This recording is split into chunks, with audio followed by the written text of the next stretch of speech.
So I think what employers are getting wrong right now is that it's not just nice perks at work. It's about how you feel day to day in the role you're at, the people you work with and for, and the way the company conducts itself. Like just because you give me a gym membership doesn't mean I'm all of a sudden happy at work. Priya, thank you so much for being on the Future Work podcast. How are you doing today? I'm good. I'm good. Thank you for having me. I mean, it's a crazy time of the year, so It's a we're crazy having a time of very the important year. conversation today. Yes, and I'm excited about that. You are currently the co-chair of the Parents and Caregivers Inclusion Resource Group at Indeed. That's a big title.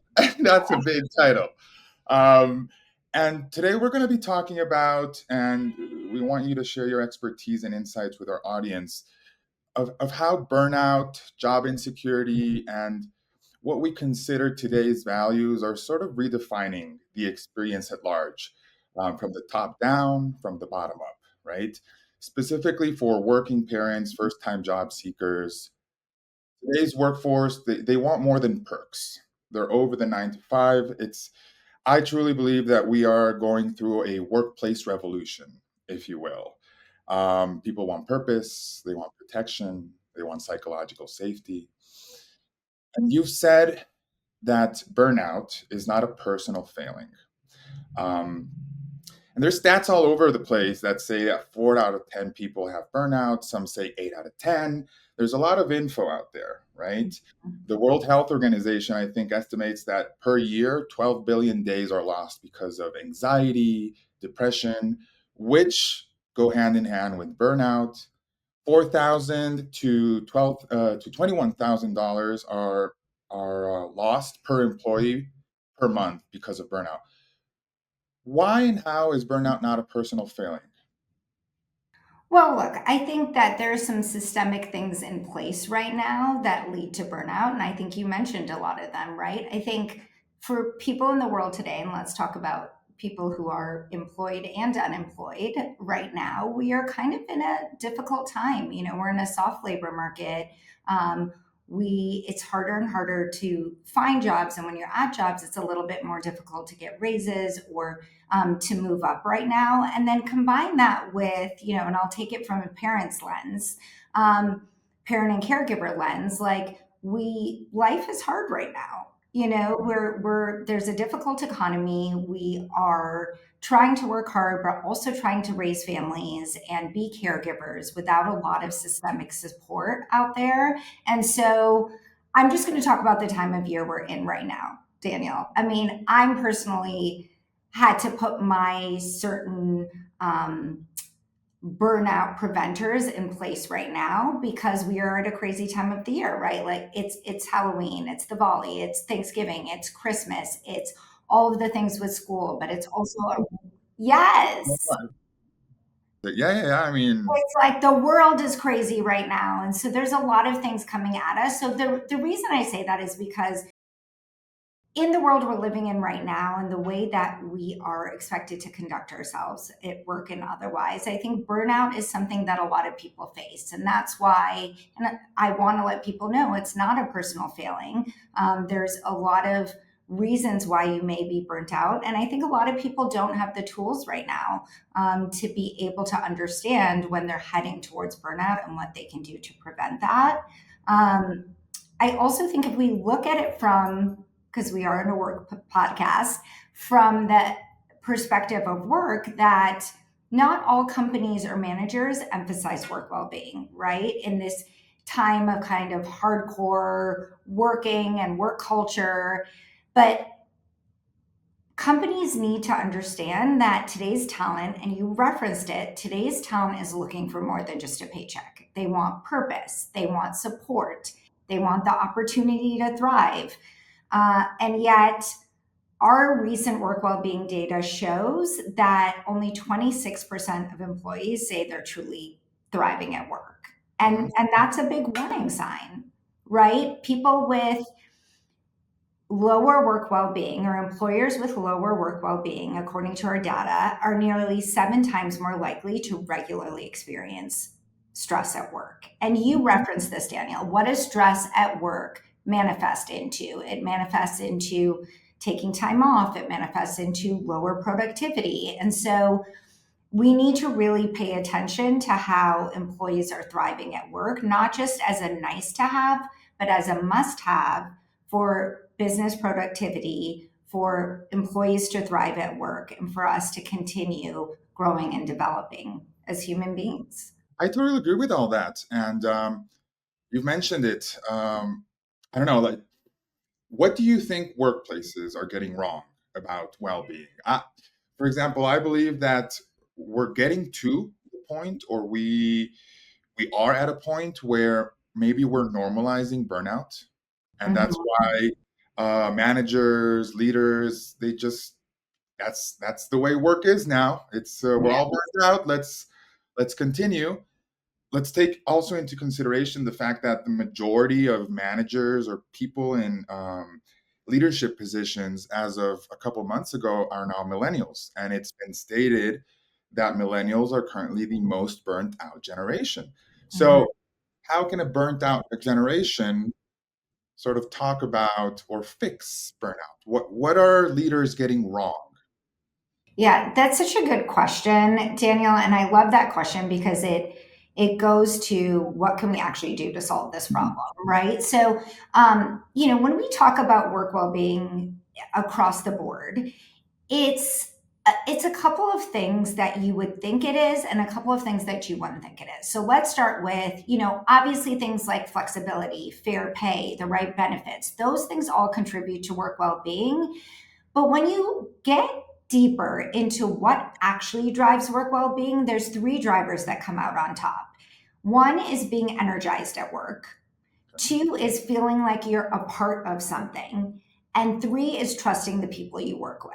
So I think what employers are getting wrong right now is that it's not just nice perks at work, right? It's about how you feel day to day in the role you're at, the people you work with and for, and the way the company conducts itself. Yeah, yoga mats aren't going to fix anything. Exactly. Like just because you give me a gym membership doesn't mean I'm all of a sudden happy at work. Yeah. I'm not burnt out anymore. So it's really important. Like executives have to really think about how they build those three drivers into management practices, right? You called it. Like, how do we train our managers? What do we tell them is important? How do we help them support their people?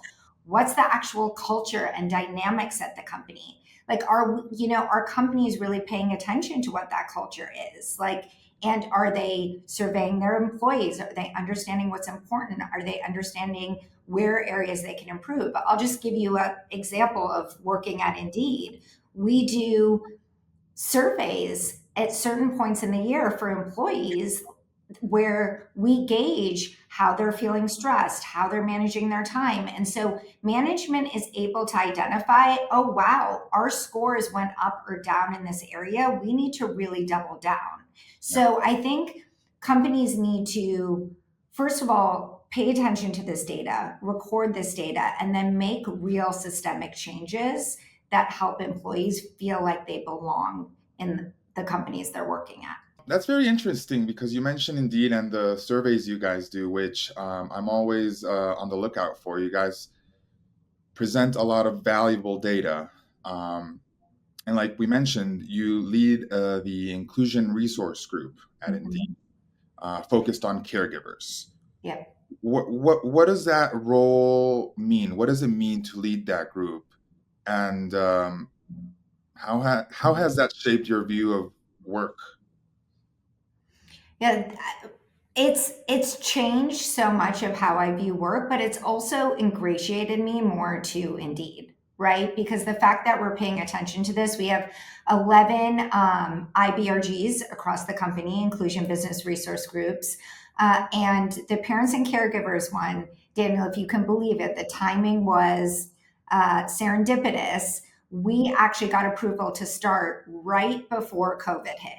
So it was the perfect timing for us to have this parents and caregivers IBRG because we know how COVID affected parents in the workforce and how we saw so many parents exit the workforce during COVID. And so it means a couple of things. We're doing a few things across Indeed that I think are really important for this community. One is normalizing being a parent, right? And I think COVID played a big role in that, in the sense that before you were kind of hiding that you were a parent, right? You're a parent at home and you're a worker at work, and those two worlds don't intersect. And I think that what we're seeing in today's workplace is that's no longer the case, right? I'm a parent and I'm an employee. And Yeah. so I think what we want to do is normalize being a parent at Indeed, and also normalize what parents are dealing with, right? And what caregivers are dealing with. We don't want to leave out the caregivers. And so part of our role as the parents and caregivers at BOG includes advocating for policies that make work actually work, right? So one of the big wins that we had was Indeed changing their parental leave to a non-gendered parental leave and Right. increasing it from 4 months to 6 months, which makes a huge difference. In fact, I interviewed several fathers in our R&D organization a couple of years ago who ended up taking the full leave, and they were actually the primary parent at home. Their spouse had to go back to work maybe in 3 months, 4 months. That makes a big difference in equitable division of labor when you're at home. And so part of what we do is advocating for policy across Indeed, normalizing being a parent, and making parents feel seen, and doing events that help them understand how they can do things like avoid burnout, give them spaces to vent as a parent, right? You know, it's hard this week. I gave my kid chicken nuggets every night for dinner, and that's okay, right? Yeah. Yeah. um, and then really giving them tools. Like a lot of our events are, we're working on one for AI tools that parents can use to help make their lives easier. And so it's really, it's ingratiated me towards Indeed. It's changed my perspective. It's also showed me that I'm not alone, right? I think the purpose of these groups are to make people feel like they have a community that they can tap into. And you mentioned policies and you mentioned the parental leave one. Off the top of your head, what other policies actually make a difference for working parents? Yeah, that's a great question. The ones you see the most, maybe, or maybe the ones that Indeed is leading. What Yes. are these policies? Because let's be honest, there's a gap between what companies say they're doing to support Mhm. wellness versus what they're actually doing. A Yes. good example is there's a lot of companies promoting wellness, and they have all these policies in place for parents and for everyone, but they're forcing a return to office mandates, which Mhm. sort of doesn't make sense, because these mandates, the people that are actually having to leave a company because of these forced mandates, are primarily, yes, seniors, but also women. Yes. Women being pulled back from the workforce again. Women Yes. starting to go back into the workforce, and now it's like we're going back in time. Mhm. No, it's scary. So what can you say to that?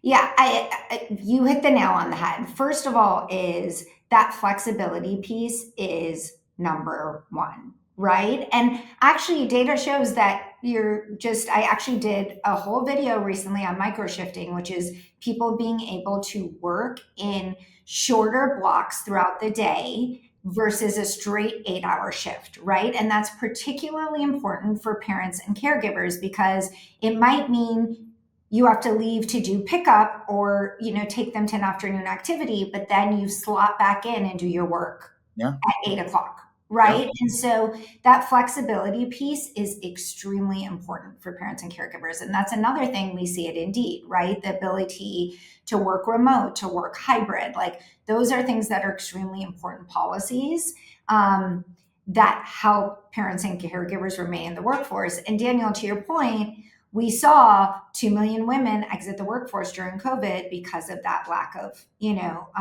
flexibility, or the ability to take care of their kids and be at work. So that's really important. I think having, some kind of childcare stipend or childcare backup plan. Like Indeed has Bright Horizons, right? So if all of a sudden your daycare closes or your nanny cancels, right, there's a Bright Horizons center you may be able to tap into for last minute care. So things like that are important. We also have something called Maven Clinic. And so Maven is instrumental because you can do video appointments with pediatricians, for yourself, right? For a doctor, for a nutritionist, for a child psychologist. So having the ability to have your company mandate that and have a care package that's paid for by your company and also fits into your schedule, right? It's a 20-minute virtual call. So I think benefits like that actually support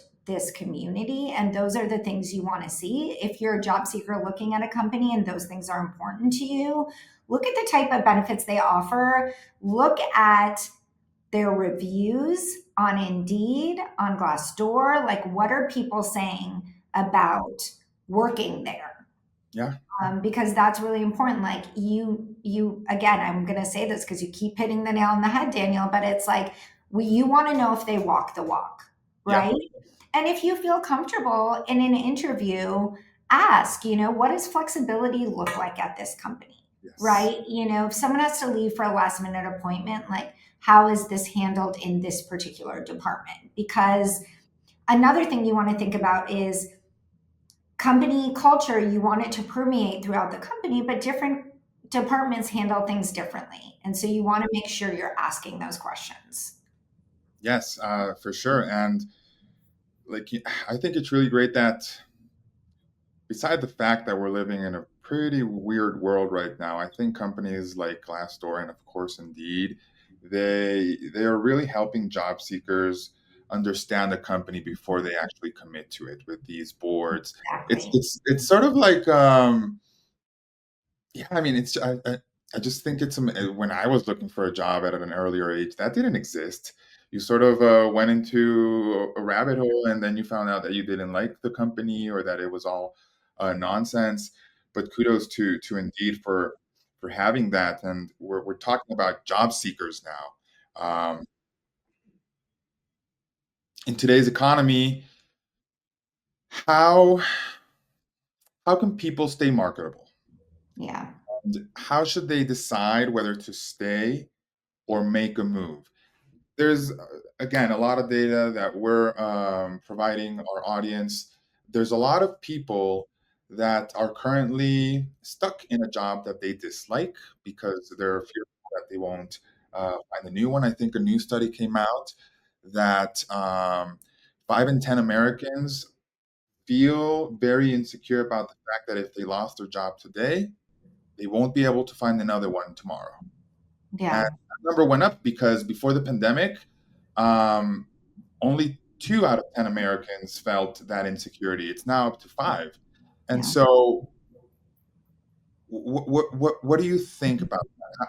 How should someone identify whether to make a move or to stay? And do you have an opinion for our listeners whether to stay put right now or make a move? What do you think? Look, I think that we are in a softer labor market right now, and so I think that we're seeing a lot of what you just referred to as job hugging, right? People are staying at jobs longer because they're valuing kind of that certainty and stability over, the ambition that they might feel towards going and finding another job. So I think if a job seeker or an employed listener of yours is wondering whether they should change jobs or start looking, I think there's a couple of things they need to consider, right? You mentioned one of them. If you're consistently overworked or burned out, that may be a reason to start looking for a new job because mental health and well being is really important. If your productivity or motivation has declined in that current position and you don't feel like there's any room to grow or advance, those are other reasons that you might take into consideration. If you don't feel aligned with the workplace culture, which is something we just talked about, right? If you don't feel like it mirrors your values or how you would like to see a workplace conduct itself, then that's something to think about. And then the last one is, you've identified a stronger opportunity elsewhere. And I can't forget this one. I said that was the last one, but I can't forget another one. You are seeking better work life balance, right? Which is something that you talked about. I will tell you, in the, kind of job environment that we're in right now, if you feel like you're feeling a little stagnant, but you're not quite ready to take that leap, there are things that you can continue to do within your role. So I could talk about upskilling all day long, right? We're all upskilling right now. I don't care if you're happy in your role, not happy in your role. I don't care what role you're in, right? Like we're all trying to engage and increase our AI literacy right now. There may be certain, I'm now in the marketing department. So there's certain, publications that I now want to read. There's certain skills I want to acquire. So if you're feeling a little stagnant, you may just want to try upskilling or try getting certifications, both in the current industry you're in, Yeah. or if you're interested in another industry, why not upskill in that area and see if you actually like it before you take that kind of leap. So I'll stop there for a second, but we can also talk about if someone's going to look for a job, like what they should keep in mind. But I'll stop there for a second. I think that's excellent advice. I think people need to be smart and maybe potentially do other things before they leave a job. Some of those might be upskilling. And you mentioned that everyone's upskilling right now. I don't believe that's the case. I know Yeah, people that really? Yeah, I I mean, you may be right. Maybe I just feel like everyone's upskilling because no, every day I'm like, what other skill do I need to acquire today? that's what I was going to get to. Like, if you are not upskilling right now, you're already at a major disadvantage. Yes. So if you're out there and you're listening and you're not doing something to learn or to get a competitive edge over others, you're already at a total disadvantage. Yeah. So before making a potential job move, do some upskilling if you have some free time. I have a lot of friends that are just stagnant in their Yeah. job and they're like, I'm bored. I'll just take this course that's relevant to my industry. Or I'll Mhm. try networking more, see who I talk to within my industry for if something Exactly. happens, I got their contacts. So there's a way to be smart before making a premeditated move, I guess. And you were talking about upskilling and skills, soft skills, AI skills, tech skills. What do you think are the skills currently that that people need to stay marketable? What are those? We know for a fact that AI is one of them, right? If you're not into AI, if you don't like it, if you don't understand it, again, you're already at a disadvantage, I believe. But what really stands out for companies right now in resumes? Yeah. So obviously, we just talked about it, right? So you want to upskill, you want some AI literacy, and more specifically, as it relates to your industry, right? Understand as you are applying for a job in a particular industry, what are the tools that are being used right now? How are people using those tools? Like, how do you continue to stay on top of that? I think that's important.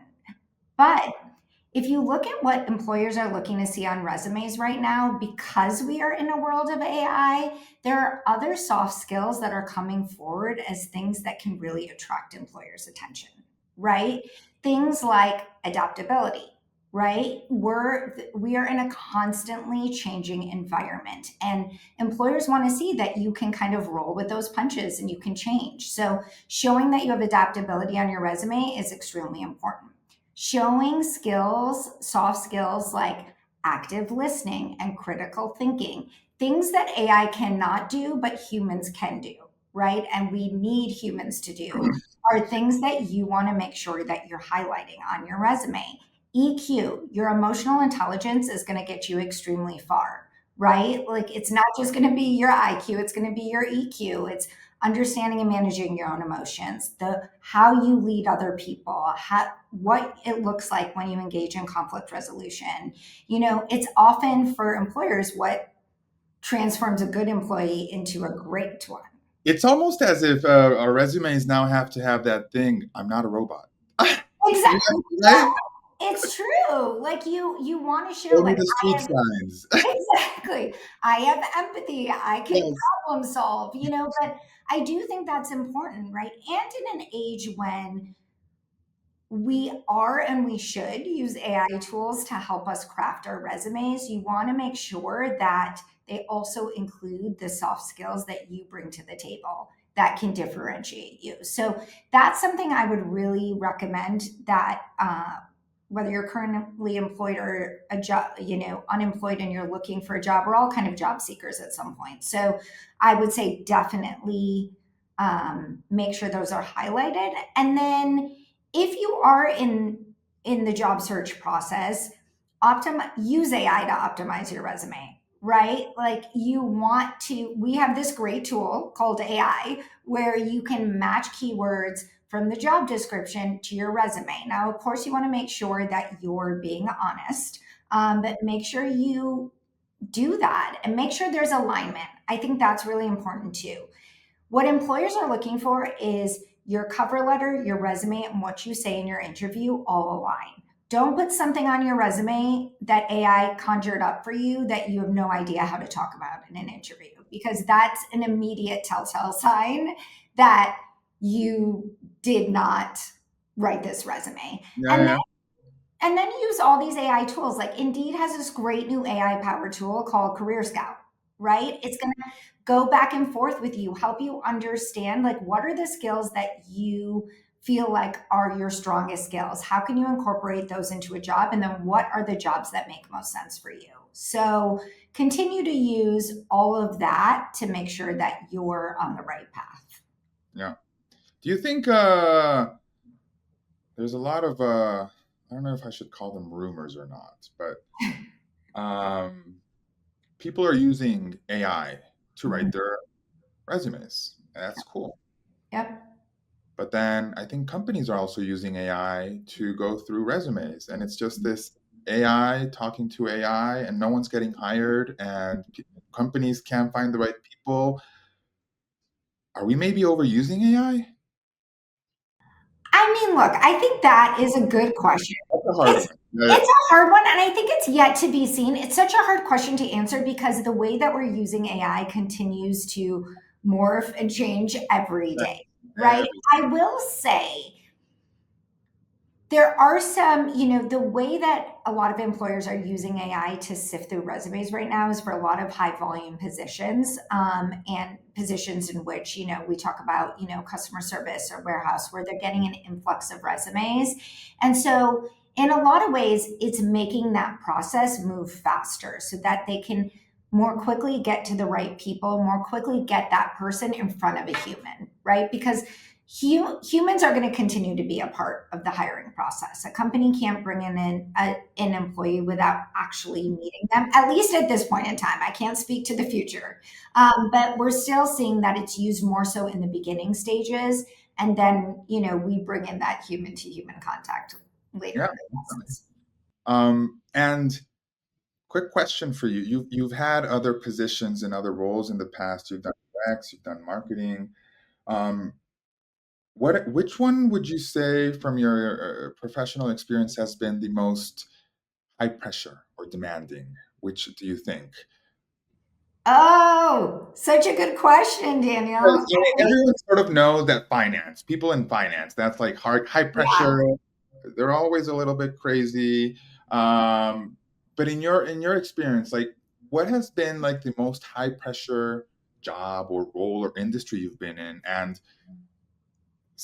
adding another question to that, can you share any practical strategies that you used to manage stress? What's worked for you personally? I'm curious Yeah. to know the first answer too.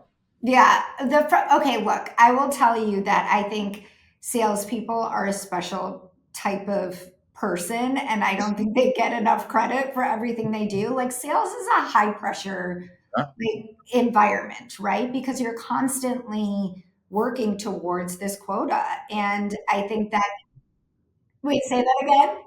A rejection after rejection, salespeople, they got to deal. Yeah, They I have get. to deal with it. And even if you meet your quota, it's like you get to celebrate for a hot minute and then Yeah, it's on to the next yeah, thing, yeah. right? So I think that, and I think that some people are really born for it too. I have a sister who's was a previous chief revenue officer, and she thrives in it, right? So I think for me that was very high stakes, high pressure. I also think you feel more stressed when you're in a role that's not exactly aligned to your passions, desires, and skill sets, right? So I think after all my roles, I think now that I'm in marketing at Indeed, I feel like it's the perfect alignment of what I enjoy, where I feel like my skill set is, and where I'm inspired to learn more. So I just think that that plays a big role in it. How do I, the second question was more on my tactics, right? Yeah, Of what, yeah. Did you have any specific tactics that you could share, or did you have any boundary setting strategies that worked for you? yeah, I think By the way, I'm also a marketer, and I think it's the best profession. Sorry, I'm just going to go out there. I agree. I initially studied international business, boring, and then I was like, this is not for me. And then I did marketing, and I found my place in the workplace, if you will. Same. But yeah, we have something in common now. We Yeah. do. I think, and look how fun it is to have this conversation. Like, these are the conversations where I'm like, okay, we're clearly, you and I are passionate and in the right roles because we're enjoying this so much. Or maybe Yes. I am. I hope you're enjoying it. But Yes, of if you're course. like, you're like Um, this sucks. But I agree. I can tell you're where you should be. Okay, I think calendaring is a big okay. thing for me, right? I Changing. What want does it mean?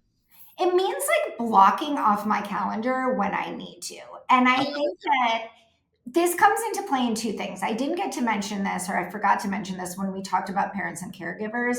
But one thing that I have really been impressed with at Indeed is, a lot of the calendars are public, and across various levels up to senior people, I see calendars blocked off for daycare drop off or school drop off or parent teacher conference or things like that. And I think that's a big, it's a type of boundary setting, right? Like, I feel, and not everyone is in an environment where they feel comfortable doing that. But if I have something for my kids, or if I just need focus time, right? Like, Fridays to me are I don't, sometimes I do have to take calls, but they're reserved for me as like my time to do my heads down thinking work, to get ready for the week, right? To have a day where I don't have like 10 calls. So I think that that's something for me personally that's been and I love it because now we have two things in common. I also do. really, I usually have blocked off Friday mornings, and that's when I debrief of what's been done in the week, what hasn't been done, and sort of prepare for next. And then yes. also a couple of hours on Monday, because me personally, I used to feel very anxious about Monday, like Mhm. 9 a.m. meeting on a Monday. So I Same. tend to block off a couple of hours at the beginning of my day to retake what I wrote down from the Friday time that I Mhm. took off and just start the week. Um, and yeah, our company also does asynchronous work or micro shifting. I mean, Yes, I think flexibility, flexibility, man. I think that's the big one here. I it is. still struggle to understand why companies don't understand the value of flexibility.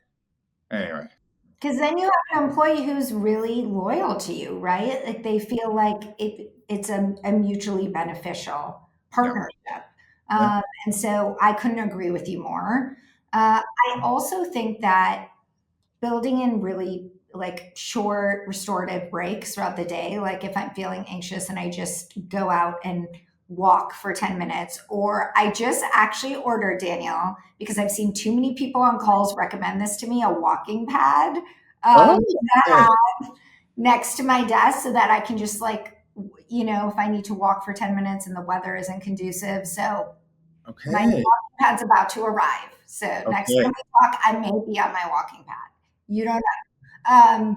But and then I think just I've really decided to prioritize my health, meaning, building, and I think it plays into that flexibility, right? Like if building in that time to exercise or eat healthy or the things that sustain you, Mhm. I think are really important. Um, and then lastly, like just protecting my sleep, I think is really important. Even if that means I'm a grandma that goes to bed at 9:30, like I'm okay with it because when I'm rested, and I think, look, like we're all in different phases in life. If you're a parent and caregiver who has a young child, like you can't necessarily prioritize sleep, but maybe prioritizing some of those other things makes it a little bit easier. Yeah, for sure. Definitely. Um, we're running a little bit out of time. I think we're going to need a part two, I another know. episode. But for now, I mean, your expertise is invaluable. I really appreciate you taking the time to be here with us. If if you were speaking directly to young professionals out there in the Yeah. workforce, what would you tell them? What do you think your closing arguments would be for everyone out there struggling? And maybe we can have a little message to millennials, a little message to Gen Z, because Gen Z, that's a special type of person as well. At least that's what the headlines are saying, and I I mean, don't it's know if true. it's true. Um, what would you say to these people that are currently in the workforce and sort of feeling like it's not doing it for them? What would you say? Look, I would say, first of all, understand you're not alone right now. A lot of people are in the same boat. A lot of people are feeling the same way. And I think sometimes, for me, it's comforting to know that there's other people that are experiencing the same thing. And then, look, your definition of success is going to continue to evolve and change in different areas of your life, right? As long as you're aligning it with what your values are, I think that's really important.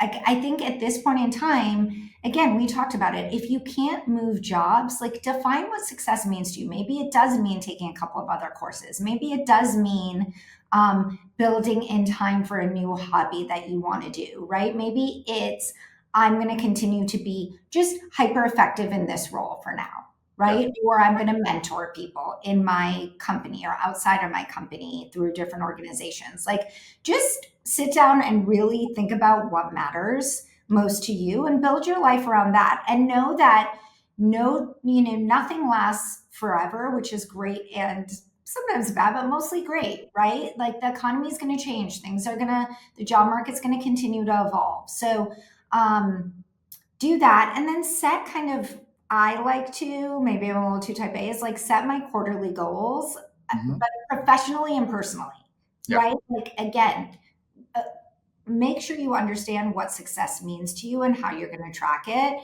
And then, build in that time for self reflection, for awareness, for exercise, for things that are going to continue to keep you positive and resilient. And then I think it's really important. The last two things we've talked about extensively throughout this conversation is keep a growth mindset, continue to upskill. Like wherever you are now, it could change. Like the world is changing really quickly. So make sure you're changing along with it and you're continuing to evolve yourself and keep up with what's going on. And then invest in your relationships and your community. I think it's people always think, oh, I'm going to network now because I'm looking for a job.